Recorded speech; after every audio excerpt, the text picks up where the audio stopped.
Welcome back to the channel, citizens. Today I'll be going over all the big need-to-know details found in the monthly report for October 2955.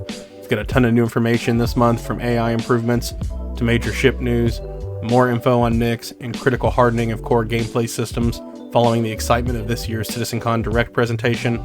Let's get into it. First up, the AI updates. The AI team continues to make big moves in both social and combat intelligence, with a lot of work focused on the upcoming Nyx System and Levski landing zone. The AI content group is updating landing zone NPCs, working on new voice packs for use around Levski and the new Nyx System. The AI feature team also began implementing the first behavior logic for NPCs to be able to use tractor beams and salvage tools in combat and otherwise, signaling huge plans for these features in future encounters. During October, the Yormandi creature animation set was vastly improved, including its beam, bite, death, and emerge sequences, making its attacks feel more natural and threatening. While working through the overall requirements of the Yormandi, the developers also made improvements to general animal AI, which should make all the wildlife in the verse more realistic and engaging moving forward. Facial animation also was done for new performances, including the returning air traffic control voice that was created for use in-game. Most of this again will likely be implemented in Nyx, as well as Levski. The AI team also made progress on focusing and unifying the flight pathfinder process, as well as ground navigation, and is working towards implementation of a new voxel grid approach to pathfinding.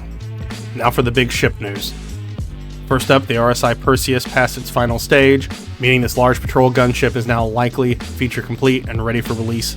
It successfully underwent large-scale Q&A playtest during October, which emphasizes it's practically complete. All signs point to a likely release during IAE on RSI Day. And as you likely noticed, the UK team also last month supported and successfully released the Anvil Paladin, the Asperia Stinger, and the Grays Market Shiv at CitizenCon Direct during October. These ships are now available in the Pledge store if you're interested in adding them to your fleet. In my opinion, the Anvil Paladin was the standout from this year. It's definitely worth considering.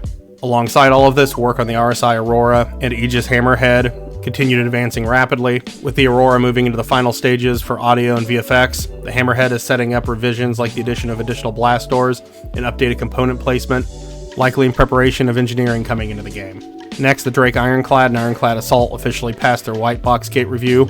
Crucially, this work is accelerating the Drake Kraken as they finalize the new shared asset kit. We also got our first look at the rumored Drake Clipper, which is on screen now, which was one of the ships shown off during CitizenCon 2954, which we will likely receive at this year's IAE as well. And finally, the Miss Call B is currently being prepared for white box review. On top of this, the pre-production is also kicked off for the Anvil Liberator, which is a huge sign that carrier gameplay is coming sooner than later. It also sounds like we're going to get the Greycat UTV as the yearly LTI token for the IAE as well. During October, the core gameplay teams are hardening several key systems. The first of these is Engineering Tier 0, and it seems to be progressing well as it has been recently put under Evocati testing. This seems to confirm it's being given priority, and I would argue that it makes a tech preview release at minimum by end of year highly probable. I'd personally prefer to see a full PTU build drop by end of year at least. We'll have to wait and see on that one. The Economy team spent most of October fully building out the economy of the Nyx system and giving the system character. As part of this, mining, refining, and shops received passes to ensure the right story is told through the balance and numbers. On top of this, work progressed well on the system-to-system hauling missions, which are being reintroduced as stated during CitCon. This should overall give you more diversity in what trading missions you can take within the game. Missions were also adjusted to spawn ships that give fairer rewards for salvage, balancing the buy-in time and effort invested. Following positive feedback on the faction competition missions during Resource Drive, has CIG looking into ways to incentivize cooperative gameplay more often. The mission design team was also focused on hardening existing content, preparing the Nyx system, and improving long-term loot flow within the game. The team worked on the Frontier Fighters finale event during October, making changes to the tracking tech originally introduced in Resource Drive event for the Journal. A design review was also completed for Siege of Orison, looking how to improve the event for better support using that new instancing they mentioned during CitizenCon Direct. On top of this, the team implemented a loot refresh that was completed across older locations, including the UGF distribution center locations. Be warned, however, these changes did seem to introduce some sort of bug with the loot mechanics, which then results in the loot boxes not respawning after being looted. This is impacting the much sought after Palatino Armor, which is currently only lootable when a new fresh server first spins up. I wouldn't head to any distribution centers to loot that Palatino Armor anytime soon, as once the boxes are looted from a location, they will not repopulate until that server fully resets due to that bug.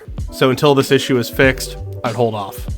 However, once this is addressed, this update will bring loot up to the current design standards, making the loot system within the game more robust and giving CIG more options for the future. And in order to populate the upcoming Nyx system, the team migrated several existing mission types, like the missing person, black box recovery, and retrieve cargo missions, and added new narrative elements to them tailored for the system, and progress on the Welcome to Nyx mission is well underway.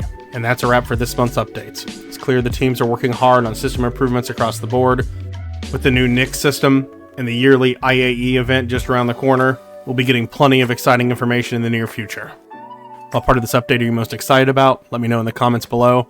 And hey, if you found this video helpful, please consider hitting that like button and subscribing to the channel and ringing that bell so you don't miss out on my future content.